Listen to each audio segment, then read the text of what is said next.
창세기에서 아주 유명한 사건 중에 하나가 바로 오늘 창세기 11장에 있는 바벨탑의 사건이라는 것을 우리들이 생각할 수가 있게 되는 것입니다.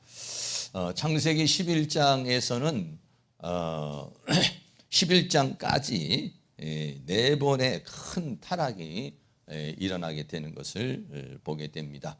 첫 번째는 아담의 타락이고, 두 번째는 가인의 타락입니다. 그리고 세 번째는 노아 시대의 타락이고, 네 번째는 바벨탑의 오늘 타락의 내용인 것입니다. 그래서 이제 창세기 12장에서 아브라함이 나와요. 그래서 아담부터 시작을 해서 아브라함까지가 약 2000년이라고 하는 세월이 흘러갑니다. 그리고 거기에 유명한 족장들이 20명이에요.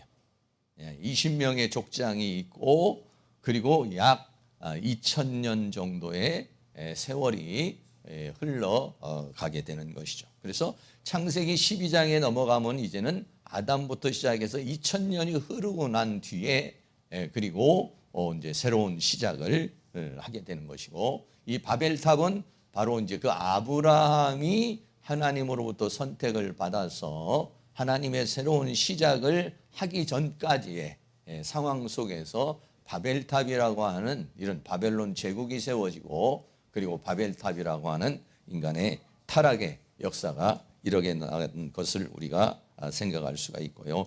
그래서 이런 타락이 네 번 있는데, 물론 계속해서 인간은 타락을 했지만은 성경에 나타난 큰 타락, 이런 타락은 이렇게 네 번에 걸친 타락이 일어났다는 것을 우리가 생각할 수 있죠. 타락을 하게 되면은 문제는 뭐냐면은 하나님으로부터 이런 어떤 징벌을 받는다는 것이죠. 또 하나님의 어떤 저주가 있다는 것이고, 또 하나님의 어떤 심판이 있다는 것이요. 그러면 어떻게 되냐면은 사람도 망가지지만은 더 나아가서는 어떠냐면은 이런 삶이 망가지게 되는 그런 모습을 우리가 볼 수가 있게 되는 것입니다. 그래서 오늘은 그런 그 바벨탑 사건에 대한 이야기를 함께 나누도록 하겠습니다. 첫 번째는 이제 노아의 그 후손들이 모여서 바벨이라고 하는 그런 곳에 이르게 되는데, 거기에서 바벨이라는 탑을 쌓게 됐다는 것입니다.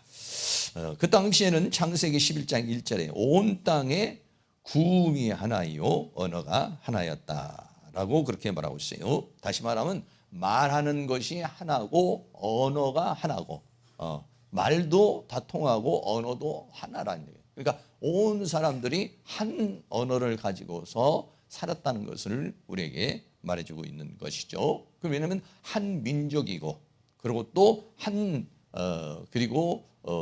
언어를 사용을 하는 이제 그런 상황에 이르게 되었던 것이고요. 그리고 창세기 10장에서 나타난 그 사람들은 약 70명 정도 이렇게 나타났죠. 근데 이제 70명이 이제 그래서 족보에 나타난 사람은 70명이지만은 당시에 있던 사람이 70명은 훨씬 더 없습니다. 근데 항상 이제 성경은 거기에 이제 그 필요한 사람만 사실 기록하는 것이기 때문에 그 이상의 사람들이 살고 있었죠. 그러니까 민족도 하나고, 말하는 것도 하나고, 쓰는 언어도 하나였다는 것을 우리에게 말해주고 있죠. 그래서 이 사람들이 이제 같이 모여서 살게 되는 것입니다. 같이 모여서 살다가 창세기 11장 2절에 동방으로 옮겨서, 그러니까 아라랏산에서 시작을 해서, 아라랏산에서 이제 홍수가 끝났으니까, 그래서 아라랏산에서 시작해서 동쪽으로 이제 옮겨서 이제 살아가게 됐다는 것이죠. 그래서 동쪽으로 가다가 보니까 뭘 만나냐면 시날 평지라는 곳을 만나게 된 것입니다. 그래서 이 시날 평지라고 하는 것은 산과 산 사이에 이게 넓게 펼쳐 있는 큰 그런 평야를 가리켜서 말하는 것이죠. 다시 말하면 이제 바벨탑을 쌓고 있는 그런 이제 바벨이라고 하는 곳이, 그러니까 사람들이 생각할 때 여기에서 우리가 정착을 해서 살면은 참 좋겠다. 이제 이런 생각을 갖게 된 것이죠. 그래서 거기다가 이제 거기다 성을 쌓고 대를 쌓는 그런 모습을 보게 되는 것입니다. 창세기 11장 3절에 서로 말하되 벽돌을 만들어 견고히 굽자 하고 이에 벽돌로 돌을 대신하여 역청으로 진흙을 대신하고 라고 그렇게 이제 말합니다. 근데 사람들이 여기까지 오면서요, 문명이 획기적으로 발전하게 되는 그런 모습을 보게 되는 것이죠. 왜 그러냐면 벽돌이라고 하는 것을 발명하게 된 겁니다.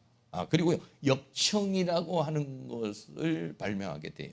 그래서 이 벽돌이라는 말이 레베네라고 하는데, 이 벽돌은 이제 보통 그 색깔이 흰색, 이렇게 거무죽죽한 색깔이 아니라 좀 흰색의 그런 진흙이에요. 그것을 굽었다 이렇게 하면서요. 굽었다는 말이 이제 사라프라고 하는 말인데, 불타다, 불태우다 이런 이야기입니다. 그래 보통 그때 당시에도 보통 이제 처음 우리가 벽돌을 구우면 벽돌을 갖다가 만들면은요 어떻게 하느냐면은 세면으로 요즘에도 벽돌 이렇게 만들면 불에 굽지는 않습니다. 이렇게 딱 찍어가지고 어떻게 하냐면 햇볕에다가 말리죠. 햇볕에다 말리는 거. 햇빛에 말려서 굽는 거예요. 그런데 이 사람들의 기술이 어느 정도로 발달이 됐냐면은 이것을 불에 구웠다는 거예요. 도자기 같은 것들이 불에 구워서 이제 만드는 거 아니겠습니까? 그러니까는 아주 문명이 아주 굉장히 발달을 했다는 것을 우리가 생각할 수 있게 되는 것이죠. 왜냐하면 이때까지만 해도 집이라고 하는 것은 보통 장막을 치고 살은 거예요. 특별히 이제 이스라엘 민족이 어떤 한 곳에서 정착을 못하고 있으니까 텐트 같은 걸 치고 있는 거죠. 텐트 같은 걸 치고서 그리고 이제 옮기는 거예요. 광야에서도 이제 그렇게 이제 살아가게 됐지만 왜 일정한 곳에서 한 곳에서 머물 수가 없으니까. 근데 이제 사람들이 생각할 때 어떻게 하느냐면 그 신할 평지를 와서 보니까 여기에다가 뭔가 도시를 건설했으면 좋겠다. 이런 생각을 하죠. 여기다가 도시를 건설하고 그래서 벽돌을 만들어 가지고 벽돌로 집을 짓는. 그때 이 전까지만 해도 장막을 가지고서 집을 짓는 그런 형태의 삶을 살았는데 이제는 벽돌을 구워 가지고 성을 쌓기도 하고 집을 짓기도 하는 것이니까 완전히 획기적인 그런 것이죠. 우리나라도 보면은 이제 처음에는 보통 이제 그 전에는 뭐냐면 나무로 만들어서 원두막식으로 나무로 만들어서 집으로 이렇게 가려서 살다가 그러다가 조금 이제 지나서 어떻게 했습니까? 흙 같은 것을 가지고 흙을 가지고서 이렇게 살았잖아요. 저도 이제 흙으로 이렇게 지어진 집에서 이제 살아본 적이 있는 것 같은데, 그래서 흙으로 이제 지어서 살다가 그 다음에 이제 나온 것이 뭐냐면 세면 벽돌 같은 거죠. 세면 벽돌 같은 걸로 이제 브로콜라고도 하고 이런 걸로 쏴가지고 이제 집을. 지금은 이제는 뭐냐면 아예 콘크리트를 부어가지고 쇠를 넣어가지고 이제 집을 지으니까 더 견고한 그런 집을 짓게 되는 것을 보게 돼요. 그러니까 이들의 문명이요 완전히 이제는 우리가 이렇게 텐트 치고 계속해서 이렇게 옮기면서 그러니까는 아라랏산에서 동방으로 점점 옮겼다 이렇게 생각해요. 이 옮긴다는 말이 뭐냐면 말뚝을 뽑았다 이런 말인데 무슨 얘기냐면 전부 다 텐트를 쳐놨다가 이제 자 떠나자 그러면 이제 다 말뚝을 뽑는 거. 그래서 옮긴다는 말이에요. 그런 의미예요. 그래서 이제 결국은 신할 평지라고 하는 곳까지 오게 되어서 거기에서 벽돌을 굽게 됐다. 또 이 벽돌을 구워가지고 어떻게 했느냐, 이제 벽돌을 구우면은 이때까지만 해도 어떻게 했습니까? 보통 이제 만약에 벽돌을 처음에 이렇게 짓게 되면은요, 벽돌과 벽돌을 이제 연결을 해야 되잖아요. 그래서 뭘로 연결했냐면 진흙으로 연결을 한단 말이죠. 진흙으로 연결을 해서 벽돌을 이렇게 쌓는 거예요. 그런데 진흙으로 해서 쌓으니까 이게 좀 견고하지를 못하는 거예요. 그래서 고안해낸 게 뭐냐면 역청이라고 하는 것을 고안을 하게 됐다는 거예요. 그래서 이 역청이라는 말이 해마르라는 그런 아스팔트라는 건데 우리가 역청이라는 것이 방주를 지을 때도 역청은 이제 해마르 방주를 지을 때 좀 칠했던 것은 좀 방수용 그런 어떤 그런 역청이고 여기에 역청은 뭐냐면 벽돌과 벽돌을 연결하는 이게 끈끈하게 아스팔트 같은 그런 것들로 연결해주는 그런 것이. 그러니까는 문명이 엄청난 발전을 한 거예요. 벽돌을 만들어서 그것을 햇볕에다 놓고서 그걸 구운 것도 아니고 아예 불에다 구웠으니까 더 단단해져 버린 거예요. 돌멩이처럼 아주 단단해져 버린 것이죠. 그리고 그것을 진흙으로 연결하는 것이 아니라 역청으로 연결하니까 더 높이 쌓을 수가 있는 거예요. 네. 진흙으로 쌓으면 좀 쌓다가 그냥 무너져 버릴 수도 있는 건데 역청으로 쌓으니까 더 견고하게 이렇게 쌓을 수 있는 그런 문명의 발달이 됐다는 것이죠. 근데 이게 문명이라고 하는 것이요, 발달을 하게 되면은요, 이게 말이죠, 이 문명을 선으로 사용하는 사람이 있고 또는 이것을 악으로 사용하게 되는 경우가 있어요. 그런데 이 사람들은 이 문명의 발달을 어떻게 했나요? 악으로 사용했죠. 이걸 선으로 사용하고 하나님의 영광을 위하여 사용을 해야 되는데 하나님의 영광을 위한 것이 아닌 자신의 어떤 것들을 위한 그런 문명, 문명이라고 하는 것이 좋은 것이지만은 그러나 그 문명을 어떻게 사용하느냐 하는 것인데 이들은 이 문명을 가지고서 성을 쌓고 하나님의 영광을 위하여 성을 쌓고 대를 쌓는 이제 그런 쪽으로 가게 되는 것이죠. 그래서 두 번째는 그래서 어떻게 하느냐, 우리가 이제 우리의 이름을 내자. 여기다가 이제 성을 쫙 도시를 건설을 하고 그리고 그냥 탑을 쫙 쌓아가지고 이제 우리의 이름을 내면서 이제 한번 여기서 이제 한번 살아보자 이런 이야기입니다. 창세기 11장 4절에 또 말하되 성과 대를 쌓아 대 꼭대기를 하늘에 닿게 하여 우리의 이름을 내고 온 지면에 흩어짐을 면하자 하였다라고 그렇게 말하고 있어요. 성과 대를 쌓았다 이런 말이에요. 성을 쌓았다는 말은, 이 성이라는 말은 이르라는 말인데 이 성을 쌓았다는 것은 이게 성벽을 쌓았다는 것이 아니라 도시를 건설했다는 얘기예요. 거기다 집을 짓고 뭐 필요한 뭐 여러 가지 뭐 문화 시설도 짓고 뭐 관공서도 짓고 이렇게 가지고 성읍을 쌓고 그래서 성을 쌓거나 성읍을 만드는 것, 이걸 갖다가 말합니다. 도시를 건설하는 거예요. 성읍이라는 이르라는 말이 도시라는 의미를 가지고 있는데 도시를 건설을 했다 이런 얘기예요.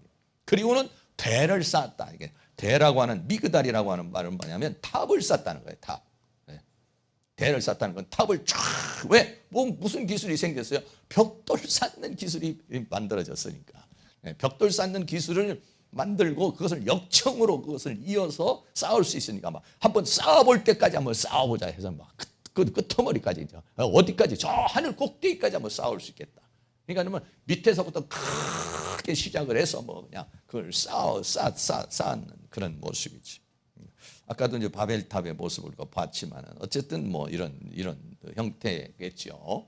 뭐 이런 형태에서 그 신할 평지라고 하는 넓은 그런 평지를 만나서 여기서 이제 도시를 건설하고 그리고 이제 크게 대를 쌓아서 하늘에다가 닿게 만들고, 그러니까 우리의 기술을 좀 뽐내보자 이런 얘기죠.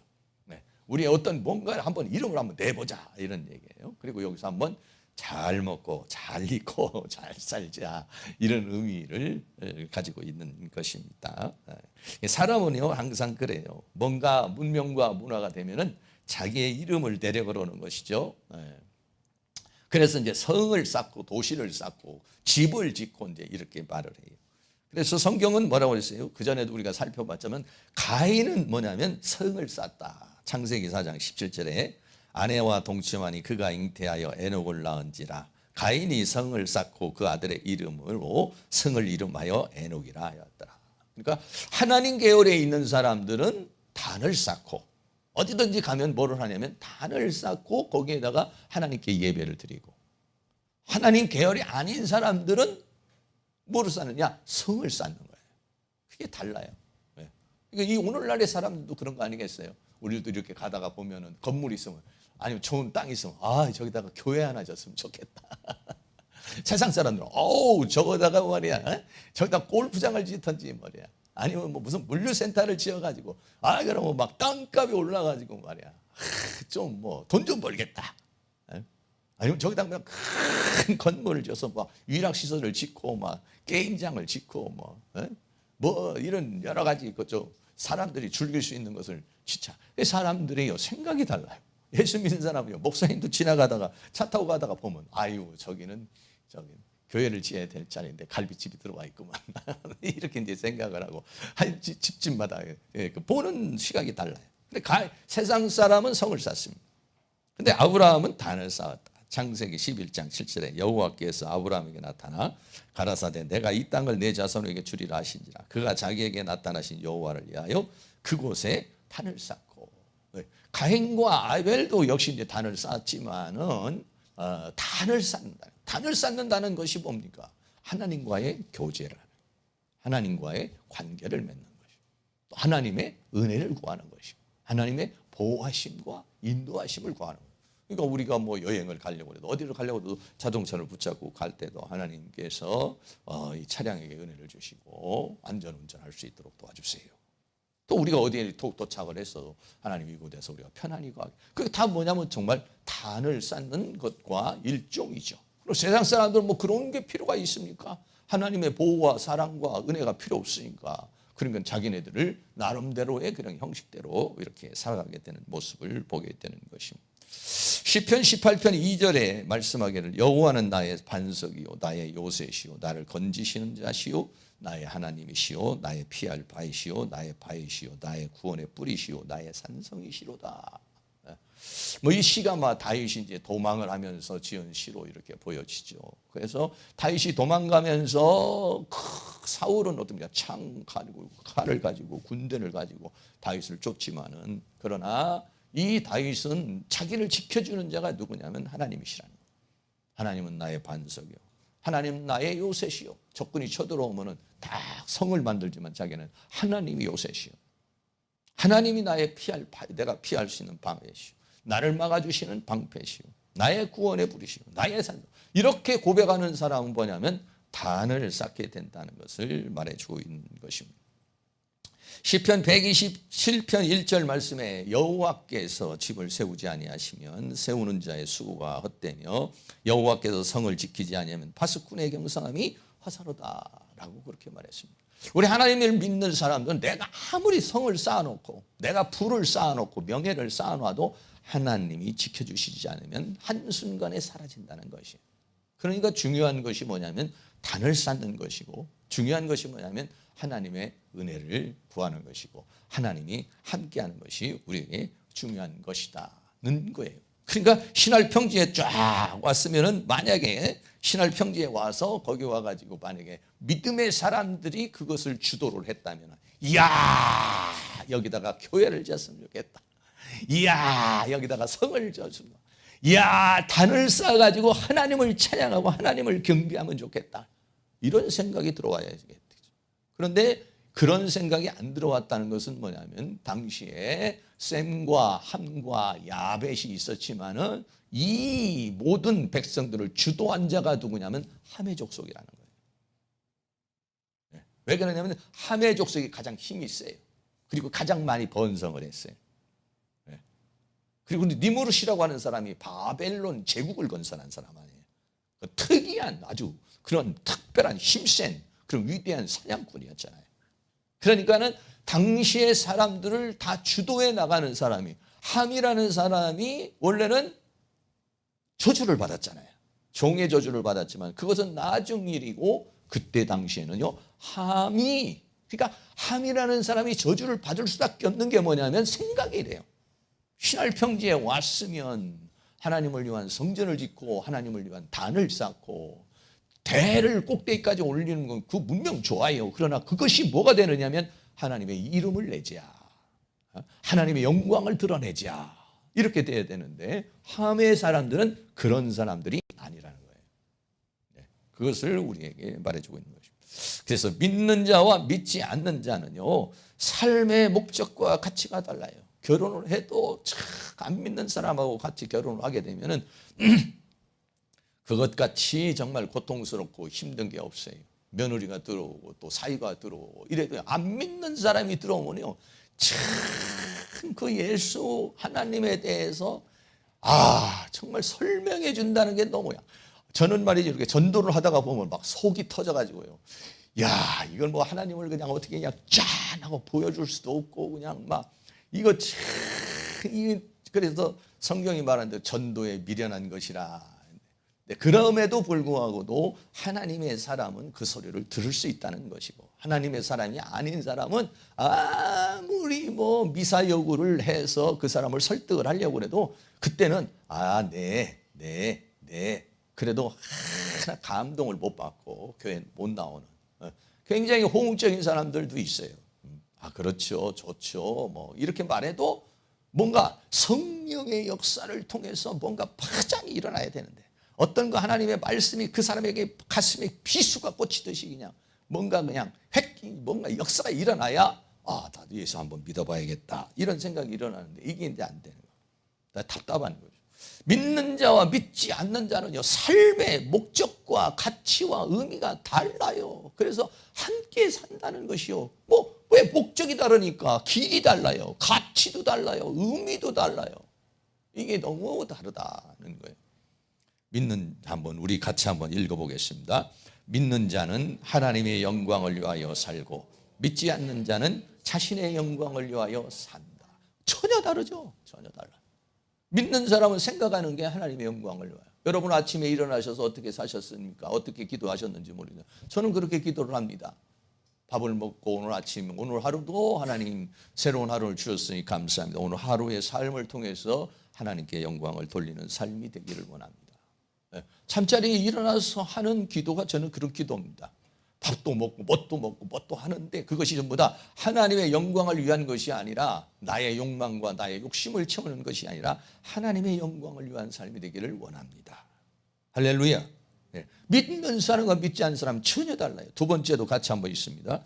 믿는 자는 하나님의 기쁨을 위하여 살고 믿지 않는 자는 자신의 기쁨을 위하여 산다. 믿는 자는 어떻게 하면 하나님을 기쁘게 하실 수 있을까? 어떻게 하면 하나님을 만족하게 할 수 있을까? 그러나 안 믿는 사람은 어떻게 해야 좋은 차를 사고 어떻게 해야 좋은 돈을 좀 벌고 어떻게 해야 좋은 직위를 얻어서 어떻게 그냥 기분 좀 내면서 좀 즐기면서 어떻게 좀 이렇게 살아갈 수 있을까? 늘 생각하는 것이 그겁니다.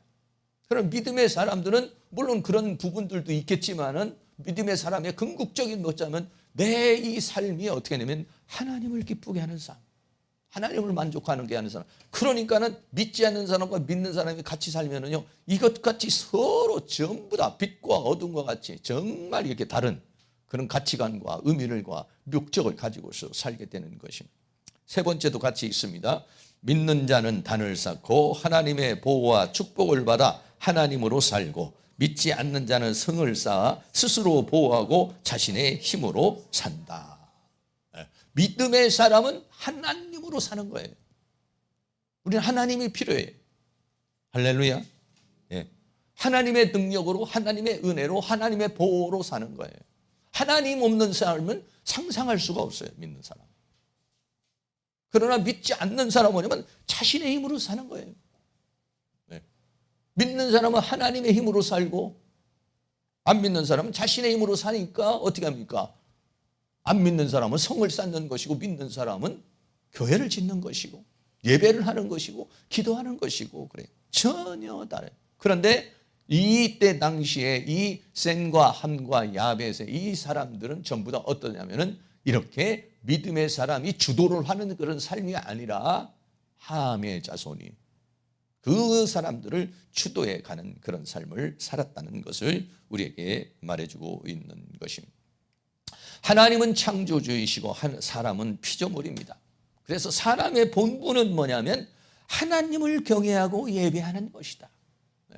어떤 사람은 아이고 맨 하나님은 욕심쟁이 하나님만을 위하여 어떻게 살 수 있을까라고 생각한다고 하는 자체가요 굉장히 믿음과는 거리가 있어요. 왜? 하나님 창조주입니다. 여러분 사람들이요 제가 이 계양산에 가면 강아지를 이렇게 끌고 오는 사람들 많이 있어요. 근데 여러분 사람이 강아지를 위해서 있습니까? 강아지가 사람을 위해서 있습니까?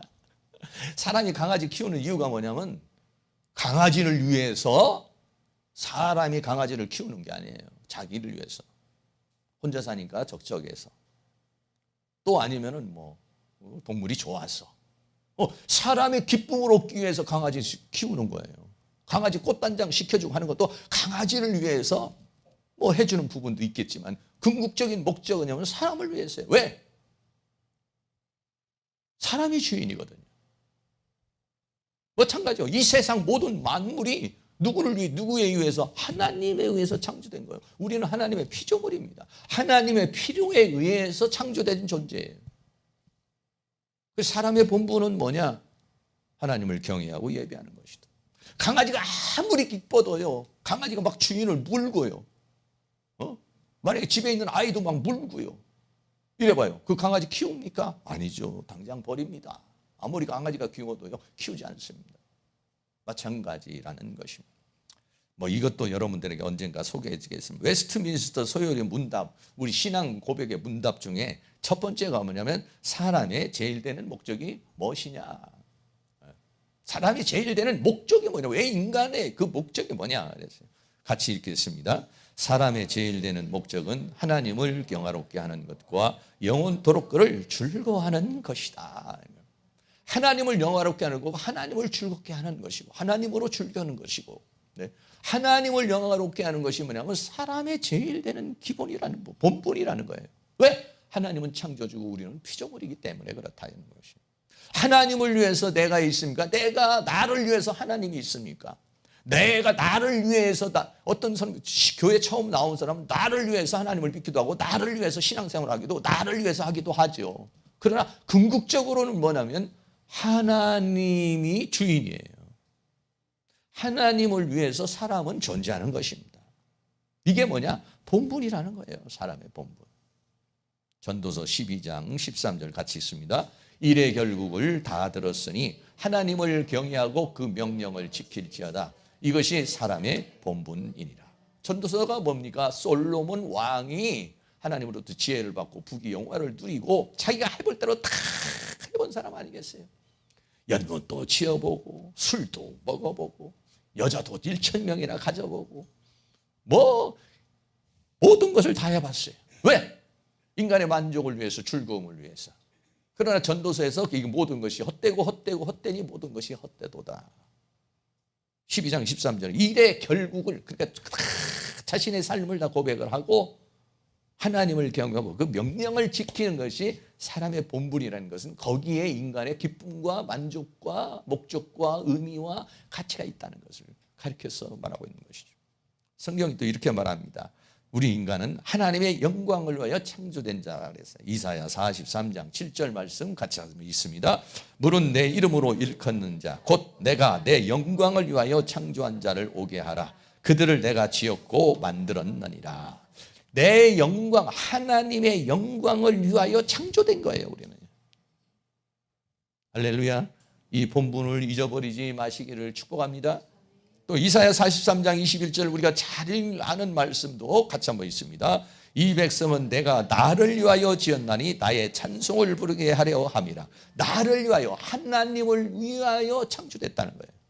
이 교회도, 우리 자신도, 이 대한민국도, 이 모든 것이 뭐냐면 하나님을 위하여 창조하신 것입니다. 두 번째는요. 그래서 우리는 창조됐는데 타락을 했지만 타락한 우리를 예수 그리스도의 십자가의 보혈로 사서 우리는 죄의 것이라는 거예요. 로마서 14장 8절도 같이 있습니다. 우리가 살아도 주를 위하여 살고 죽어도 주를 위하여 죽나니 그러므로 사나 죽으나 우리가 주의 것이로다. 우리는 우리를 위해서 사는 것 같지만 사실은 뭐냐면 우리는 주를 위하여 사는 것이고 그리고 우리는 주님의 것이나 하나님의 것이라는 거예요. 안 믿는 사람도 하나님의 것이고 믿는 사람도 하나님 것인데 믿는 사람은 특별히 하나님의 영광을 위하여 하나님의 것이다는 것을 우리에게 말해주고 있습니다. 그래서 어떻게 됩니까? 우리는 하나님의 영광을 위하여 살아야 된다는 겁니다. 고린도전서 10장 31절이 있습니다. 그런즉 너희가 먹든지 마시든지 무엇을 하든지 다 하나님의 영광을 위하여 하라. 아멘. 그렇습니다. 하나님의 영광을 위하여 창조한 자요. 우리는 하나님의 것이기 때문에 우리는 어떻게 하냐면 하나님의 영광을 위하여 살아야 된다는 것을 우리에게 말해주고 있는 것이에요. 그런데 어떻게 됐습니까? 이 사람들은 하나님의 영광을 위하여 사는 사람, 우리의 이름을 내자는 거예요. 내 기쁨, 내 만족을 위해서 살아갔다라는 거예요. 그게 타락이라는 것입니다. 창세기 11장 4절에 또 말하되 자 성과 대를 쌓아 대꼭대기를 하늘에 닿게 하여 우리 이름을 내고 온 지면에 흩어짐을 면하자. 흩어짐을 면하자. 어떻게 보면 인간은 그렇죠. 가족, 본토, 친척, 아비집이라는 것을 굉장히 중요하게 생각을 하잖아요. 떠나기 싫잖아요. 아브라함이 이제 떠나라고 했지만은 같이 모여 살기를 원해요. 그래서 뭐냐면 온 지면에 흩어짐을 면하자. 우리끼리 한번 살아보자. 이렇게 말했어요. 그런데 이것도 어떻게 보면 굉장히 좋은 이야기 같지만은 하나님이 원하신 거와는 반대되는 거예요. 이게. 왜 그렇습니까? 창세기 1장 28절에 우리 같이 또 읽습니다. 하나님이 그들에게 복을 주시며 그들에게 이르시되 생육하고 번성하여 땅에 충만하라. 땅을 정복하라. 바다의 고기와 공중의 새와 땅에 움직이는 모든 생물을 다스리라 하시니라. 그 한 곳에서 모이는 것을 하나님이 원하지 않아요. 땅에 어떻게 그냥 충만하는 거예요. 이 온 지구상에 전부 다 흩어져 가지고 생육하고 많은 자녀를 낳고 번성을 해가지고 온 땅에 다 충만한 삶을 살아갈 것이 뭐냐면 하나님이 원하는 거예요. 흩어짐을 면하는 것이 좋은 쪽인 것 같지만은 이건 뭐냐면 하나님이 원하는 것이 아니라는 거예요. 창세기 9장 1절에도 홍수 이후에 노아에게 뭐라 했냐면 생육하고 번성하여 땅에 충만하라 그랬어요. 많은 사람이 모여서 땅에 충만할 그 신할 평지에 거기에서만 충만한 것이 아니라 신할 평지만 그 아주 조그마한 고구대에서만 아니라 이 뭐냐면 온 세계로 나가서 온 땅에 충만할 것을 우리에게 말해주고 있는 것입니다.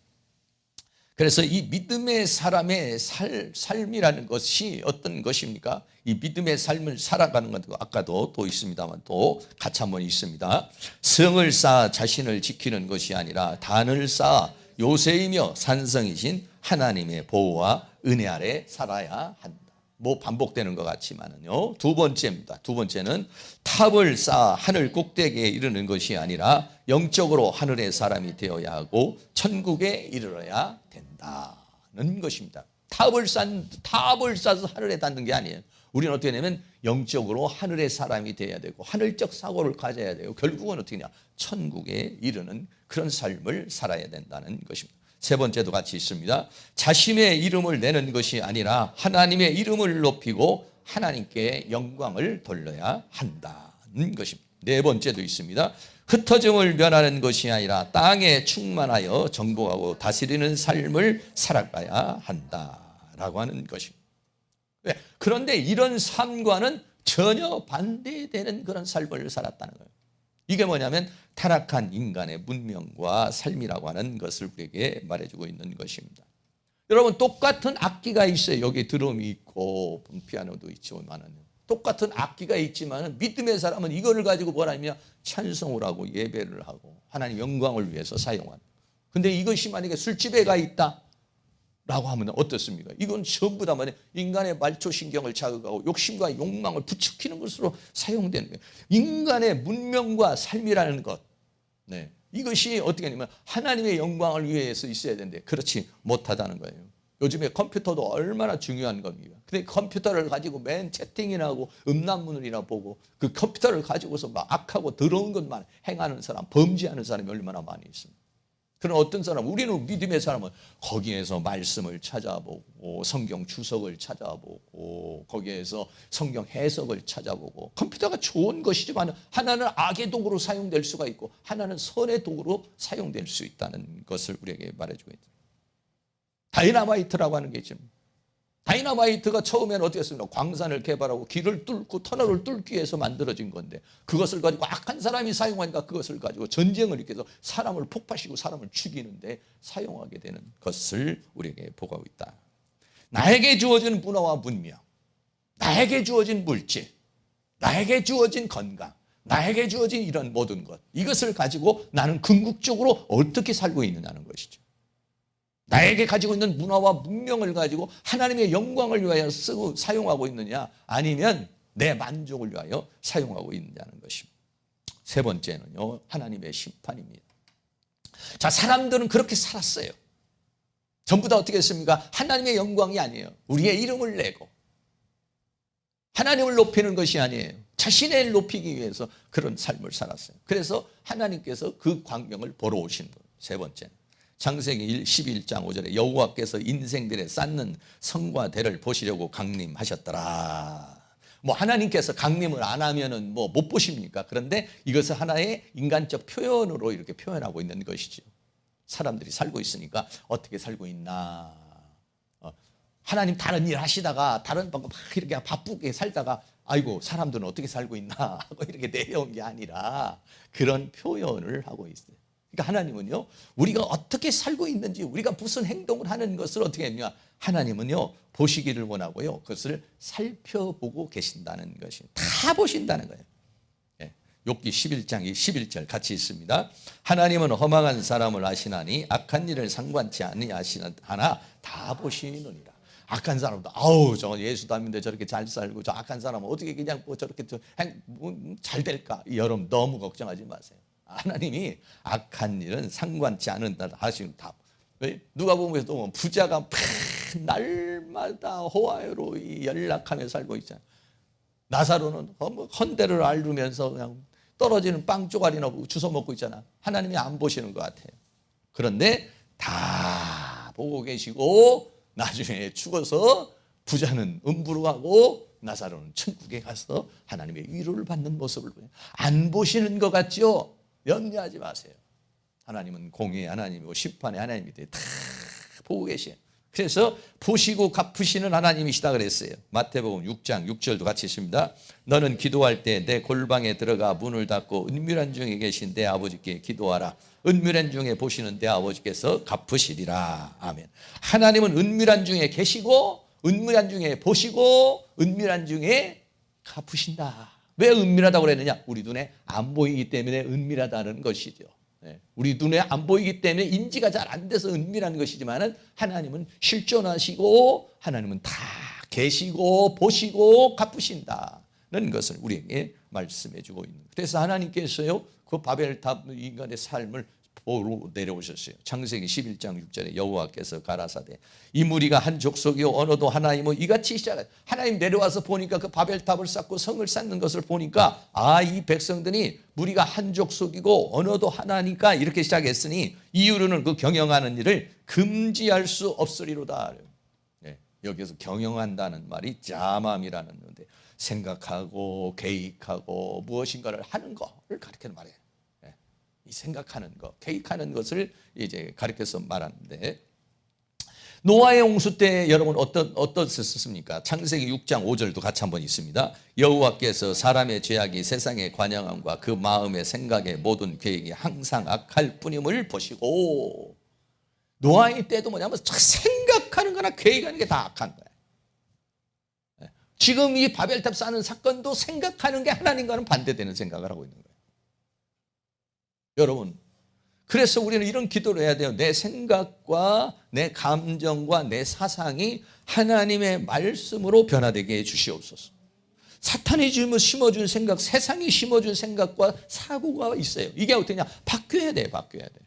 하나님께서 우리 생각을 다 하고 있어. 저 사람은 생각하는 게 맨날 저런 생각만. 생각하는 게 맨 자기밖에 모르고 생각하는 게 맨 자기 욕망밖에 모르고 맨 생각하는 게 자기 욕심밖에 모르고 어떤 사람은 생각하는 게 어떻게 하면 하나님의 영광을 얻게 할까, 어떤 하나님을 기쁘게 할까, 어떻게 하면 하나님 나라를 위해 선신할까, 이것만 생각하는 사람이 있고 어떤 사람은 큰 자기에게 파묻혀 사는 사람이 있는데 이 바벨탑 사건에서 보니까 이 생각이 이미 잘못됐다는 거예요. 노아의 홍수 때도 벌써 이 생각을 갖다 뜯어 고칠 수 없는 상황. 노아의 시대는 아예 생각을 뜯어 고칠 수 없는 생각이니까 폐기 처분해버린 거예요. 이 생각이라는 것, 감정이라는 것이 사고 자체가 완전히 하나님과는 달라서 그거를 어디서부터 어디까지 손을 대서 어디서부터 어디까지 고칠 수가 없는 상황. 노아의 홍수 때는 생각 자체가 완전히 악으로 다 바뀌어버렸다. 그래서 홍수로 멸해버렸다는 것을 우리에게 말해주고 있습니다. 그래야 하나님께서도 바벨탑 사건 속에서 내려와 보니까 생각이 그건 이제 금지할 수 없는 생각이 벌써 또 그렇게 돼버렸어요. 노아의 시대도 그 생각하는 거 계획하는 것이 완전히 그렇게 돼버렸는데 지금 이 후손의 삶도 역시 하나님 쪽이 아닌 생각과 사상으로 바뀌어버려요. 이게 누가 그렇게 합니까? 원수막의 어둠이 악한 영의 세력이 이 사람들의 마음과 생각을 사로잡는 것이에요. 그래서 하나님께서 창세기 11장 7절에 자 우리가 내려가서 거기서 그들의 언어를 혼잡케 하여 그들로 서로 알아듣지 못하게 하자 하시고 그랬어요. 언어를 혼잡하게 했다는 것은 하나님께서 내려오셔서 어떻게 했냐면 이들을 이제 그냥 둘 수가 없다는 말이에요. 둘 수가 없어요. 그냥 두었다가는 이제는 문제가 된다는 것입니다. 그렇기 때문에 하나님의 간섭이 들어오는 거예요. 여러분 내 삶 속에 하나님의 긍정적 간섭이 들어오셔야지. 저거 저대로 놔뒀다가는 저거 문제가 생겼네. 해가지고 하나님께서 그냥 주리를 튼다든지 하나님께서 길을 막아버린다든지 하나님께서 어떤 역사를 한다든지 여러분이 그렇게 해서는 안 되겠죠. 네. 우리가 어린아이들이 제가 우리 손주들도 이렇게 놀고 있어요. 한참 놀고 있으면 제가 이제 가서 봅니다. 이렇게 뭐하고 놀고 있나. 예를 들어서 만약에 공부를 하고 있다든지 아니면 뭐 좋은 그런 뭐 놀이를 하고 있다든지 그러면 잘 놀고 있네 가죠. 근데 맨 게임이나 하고 있다든지 아니면 좀 위험한 일을 한다든지 간섭을 하죠. 아니 그렇게 하면 안 돼. 그거 하면 안 돼. 역시 우리도 우리가 살고 있는 어떤 삶이 잘 살고 있으면 하나님께서 계속 잘 살고 있구나. 잘 행동하고 있구나. 하나님 박수를 쳐주시고 칭찬해 주시고 도와주시죠. 근데 내가 사는 삶이 저대로 뒀다는 안 되겠구나. 하나님의 간섭이 아니면 안 되겠구나. 왜? 생각 자체가 잘못되어 있고 사고 자체가 잘못되고 계획 자체가 잘못되어 있기 때문에. 그러면 하나님께서 간섭을 하신다. 그래서 어떻게 되냐면 언어를 혼잡게 했다. 혼잡이라는 말이 바랄이라는 말이 섞다, 혼합하다 이런 말. 다 언어를 막 섞어버렸어요. 그렇게 해서 서로 알아듣지를 못하는 거예요. 희한한 일이 어떻게 하나님은 그렇게 하셨을까? 지금부터 생각에 상상이 안 가요. 갑자기 이 사람이 막 영어를 하는 거예요. 갑자기 이 사람이 불란서 말을 하는 거예요. 갑자기 이 사람이 뭐래요? 한국말을 하는 거예요. 갑자기 이 사람이 아람어로 하는 거예요. 서로 알아들을 수 없는 상황이 돼버려서 언어가 달라버려요. 말하는 게 달라버려요. 알아듣지는 못하는 상황이 돼버렸어요. 그러니까 어때요? 창세기 11장 8절에 여호와께서 거기서 그들을 온 지면에 흩으신 거로 그들이 성쌓기를 그쳤더라. 하나님이 원하시는 것하고는 정반대가 되고 거기에 모여 사니까 전부 다 언어를 전부 다 혼잡을 해가지고 다 각기 이제 왜? 서로 말이 안 통하니까 통하는 사람들끼리 뭉치게 되어 있습니다. 서원을 아마 그게 족속끼리 아마 이렇게 언어를 흩으신 것 같아요. 그래서 다 이제 헤어지게 됐죠. 창세기 11장 9절에 그러므로 그 이름을 바벨이라 하니 바벨이라는 말이 혼잡이라는 말. 이는 여호와께서 거기서 온 땅에 언어를 혼잡게 하셨습니다. 여호와께서 거기서 그들을 온 지면에 흩으셨더라. 그래서 모든 사람들이 다 거기에서 흩어지는 그런 역사가 일어나게 되는 모습을 보게 되는 거예요. 이렇게 언어가 전부 다 완전히 혼잡게 되어서 그 혼잡게 된 언어가 하나로 뭉쳐질 때가 있었다는 얘기죠. 그때가 언제냐면은 신약에 와서 오순절 성령이 임하였을 때인 것입니다. 언어의 회복이 언제 있느냐면 창세기 2장 1절에 이스라엘 그 예수님의 제자들이 120문도가 거기에서 막 이렇게 기도를 하고 있고 당신은 막 이게 명절이고 이런 상황인데 갑자기 성령이 임했어요. 성령이 임해서 막 방언을 하는 거예요. 방언을 하는데 어떤 역사가 일어났습니까? 창세기 2장 4절에서 6절에 보면 저희가 다 성령의 충만함을 받고 성령이 말하게 하심을 따라 다른 방언으로 말하기를 시작하니라. 이 소리가 남의 큰 무리가 모여 각각 자기의 방언으로 제자들의 말하는 것을 듣고 무슨 얘기냐? 방언을 하는데 듣는 사람이 자기 말로 통역이 돼서 들리는 거예요. 이게 말하는 사람이 뭐 당시에 영어를 한다든지 중국어를 한다든지 뭐 불란서 말을 한다 이런 얘기가 아니라 이 사람은 갈릴리사 나름대로 방언을 하는데 들리는 게 어떻게 들리냐면 통역이 돼서 들리는 거예요. 네. 사도행전 2장 7절 8절에 다 놀라 기히 여겨. 이게 뭐야? 보라 이 사람들이 다 갈릴리 사람 아니냐? 그러니까 히브리 말을 하는 거죠. 아람어 아니면 히브리 말을 하는 거예요. 근데 우리가 각 사람의 난곳 방언으로 듣게 되는 게 어찌미냐? 말은 갈릴리 말을 하는데 말은 그냥 어떤 방언을 하는데 듣기는 다 통해버린다는 거예요. 네. 언어는 달라요. 뭐 어떤 사람은 뭐 레사르베사 하고 어떤 사람은 어바비바 하고 막 뭐 이렇게 하겠죠. 그런데 다 통한다 이게. 다 통해져 버린다. 자기 나라의 방언으로 듣게 되는 것을 어찌미냐? 그러니까 보자면 말을 하는데 그것을 다 알아듣는 거예요. 그러니까 이걸 만약에 은사적으로 말하는 방언 통변이라는 거죠. 방언 통변이라는 게 뭐냐면 어떤 사람이 방언을 하는데 그 사람이 무슨 얘기를 하는지를 알아듣는 거예요. 근데 이 통변은 그런 정도가 아니라 아예 통변이 아니라 통역이 돼버리는 거예요. 그래서 거기에 모인 사람들이 전부 다 어떻게 했습니까? 이 제자들만 모인 것이 아니라 당시의 명절에 전부 다 전국 세계 가서 흩어져 있던 유대인들이 다 몰려온 거거든요. 그래서 자기 나라 말로 다 듣게 되는 거예요. 이게 뭐냐면 바벨탑 사건 사건의 저 신기한 일. 어떻게 바벨탑에서 언어가 다 혼잡이 돼가지고 서로 못 알아듣게 됐겠다. 그런데 오순절 성경에는 다 알아듣게 되겠다. 그래서 결국은 뭐냐면 하나님의 언어의 회복, 하나님의 은혜의 회복이 이 사도행전에서 일어나게 되는 모습을 보고, 여러분 전국에 가면 대한민국 사람은 대한민국 말하고, 미국 사람은 미국 말하고, 중국 사람은 중국 말하겠어요? 그럼 거기서도 뭐 통역가가 필요합니까? 아니에요. 한 언어를 사용하게 됩니다. 다 알아듣게 되는 것이.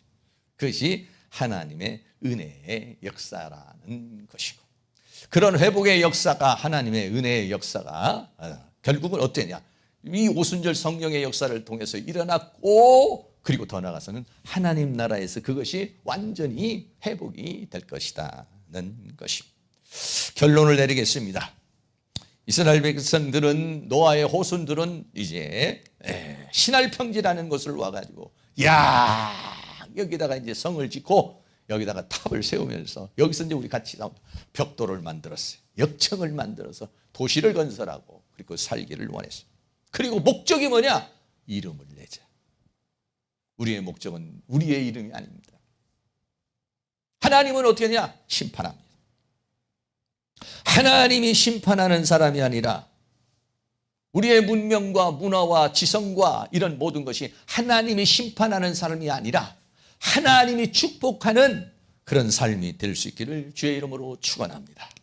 할렐루야. 성을 쌓는 것이 아니라 단을 쌓으시길 바랍니다. 우리의 이름을 내는 것이 아니라 하나님의 이름을 내는 사람이 되기를 바랍니다. 생각하는 것이나 계획하는 것이 하나님 보시기에 합당하지 못하고 하나님이 간섭해야 되고 하나님이 심판해야 되고 하나님이 형벌해야 되는 그런 사고를 바꿔서 하나님의 말씀으로 내 사고를 바꾸고 하나님의 말씀으로 내 생각을 바꾸고 생각하고 계획하고 추구하고 목적하는 모든 것들이 하나님의 말씀에 의해서 이루어지고 또 그 방향으로 갈 수 있는 그런 은혜가 있기를 주의 이름으로 축원합니다. 찬양 드리겠습니다. 모든 영광을 하나님께, 모든 영광을 하나님께 찬양합니다.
것과 내 계획하는 것과 내 목적하는 것이 하나님의 영광을 위해서 하려고 하는 것인지, 내 이름을 내고 내 영광을 내고 내 욕심과 내 욕망을 채우기 위해서 신앙생활을 하고 또 내가 살아가고 있는 삶이 아닌지, 내가 이거 나에게 주어진 문화와 문명과 이 모든 것들을 통해서 하나님의 영광을 위하는 삶을 살고 있는지, 아니면 나의 욕망과 나의 욕심과 나의 쾌락을 위하여 살고 있는지, 이 시간 다시 한번 우리가 하나님의 영광을 위하여 살지 않았다면 회개하시고 우리의 삶이 하나님의 영광을 위한 삶이 될 수 있도록 우리의 생각과 우리의 감정과 우리의 계획을 다 하나님의 말씀으로 바꿔주시고 성령으로 바꿔주시옵소서. 동성으로 한번 주여 한번 부르고 기도합니다.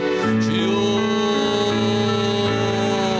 할렐루야. 거룩하시고 사랑이 많으신 아버지 하나님, 이 시간 우리들이 합심하여 하나님과 함께 간절한 마음으로 기도합니다. 아버지 하나님, 우리의 생각이 어떤 생각을 가지고 있습니까? 우리가 어떤 감정을 가지고 있습니까? 나는 어떤 계획을 가지고 있습니까? 나는 어떤 목적을 가지고 있습니까? 내 이름을 내고 내 욕망을 채우기 위해서, 내 아버지 하나님의 어떤 욕심을 채우기 위해서, 나의 쾌락을 위해서 살아가고 있는 것이 아닌지, 하나님의 영광을 위하여 하나님의 목적을 위하여 하나님의 원하시는 대로 내가 살아가고 있는 것인지 우리의 자신을 뒤돌아볼 수 있는 시간이 되기를 원합니다. 내 생각은 어떤 생각에 가득 차 있습니까? 내 감정은 어떤 생각으로 가득 차 있습니까? 내 사고는 어떻게 만들어져 있습니까? 아버지 하나님, 우리가 잘못된 사고방식을 가지고 있고 잘못된 생각을 가지고 있다면 다 뜯어고쳐줄 수 있도록 도와주시기를 원합니다. 하나님의 말씀으로 우리의 생각을 바꿔주시옵소서. 하나님의 말씀으로 우리의 사상과 하나님의 말씀으로 우리의 모든 사고를 바꿔주시기를 간절히 원합니다. 아버지 하나님께서 은혜와 사랑으로 인도하여 주시고 주의 성령으로 역사해 주시기를 원합니다.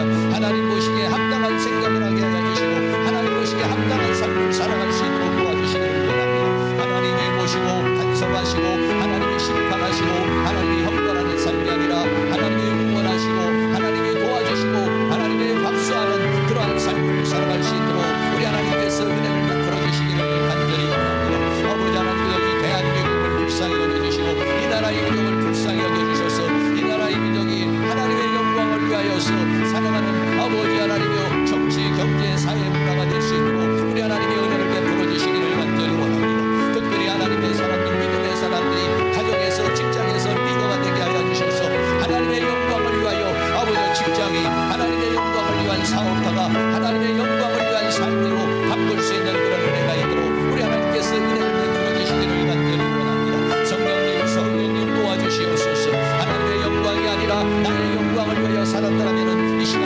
회개하기를 원합니다. 내 이름을 내고 내 욕심을 내고 나를 위해서 살았다면 회개하기를 원합니다. 이 시간 다시 한번 주님 앞에 간절한 마음으로 회개하고 자복하는 삶을 살아갈 수 있도록 우리 하나님께서 은혜를 베풀어 주시고 오직 모든 영광을 하나님께 올려드리며 하나님 찬양 받으시고 하나님 영광 받으시는 그런 삶이 되기를 원합니다. 주여, 이 교회를 통하여 영광을 받아주시옵소서.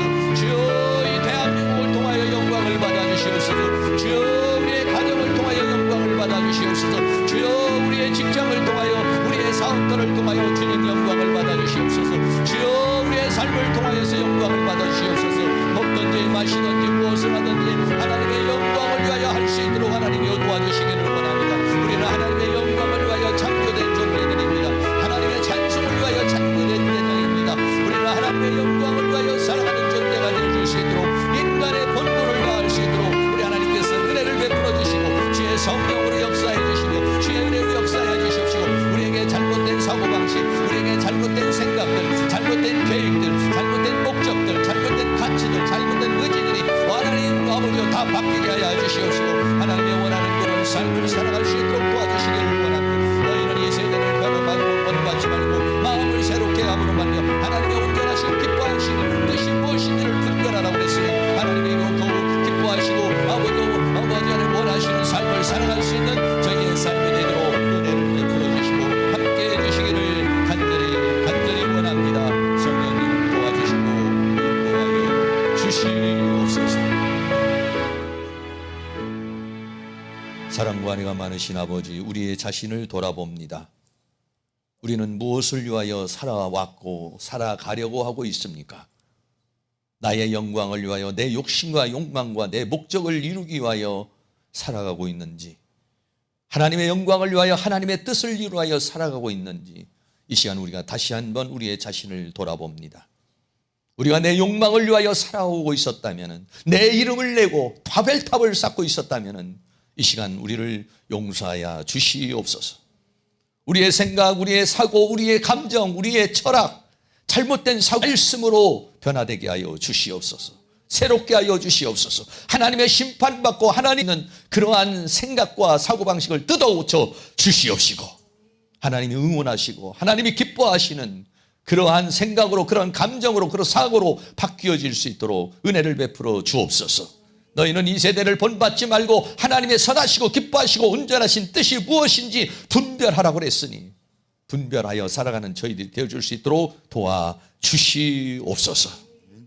인간의 본분은 하나님을 영화롭게 하는 것이라고 그랬습니다. 하나님을 경외하는 것이라고 말했습니다. 나는 인간의 본분으로 살고 있는 것인지 아니면 짐승과 같은 욕망으로 살아가고 있는지 우리의 자신을 다시 한번 돌아보게 하시고 오직 하나님께 영광을 돌리는 그런 삶을 살기를 원합니다. 우리의 가정이 하나님의 영광을 위하여 살기를 원합니다. 내가 다니고 있는 직장과 사업이 하나님의 영광을 위한 직장과 사업이 되기를 원합니다. 이 대한민국이 하나님의 영광을 위하여 정치, 경제, 사회, 문화 모든 것들이 발전할 수 있기를 원합니다. 인간의 욕망은 인간의 바벨탑을 쌓는 지도자가 아니라, 그러한 나라가 아니라 하나님의 영광을 위한 주의 자녀들이 빛이 되고 소금이 되어 이렇게 정치를 만들고 이렇게 사회를 만들고 이런 대한민국을 만들 수 있도록, 그래서 이 대한민국을 통하여 하나님이 영광을 받으시는 은혜가 있기를 원합니다. 예수님의 이름으로 기도하옵나이다. 아멘. 우리 다 같이 자리에 일어나셔서 송축해 내 영혼 찬양하도록 하겠습니다. 하나님을 송축하시고 하나님을 찬양하시기를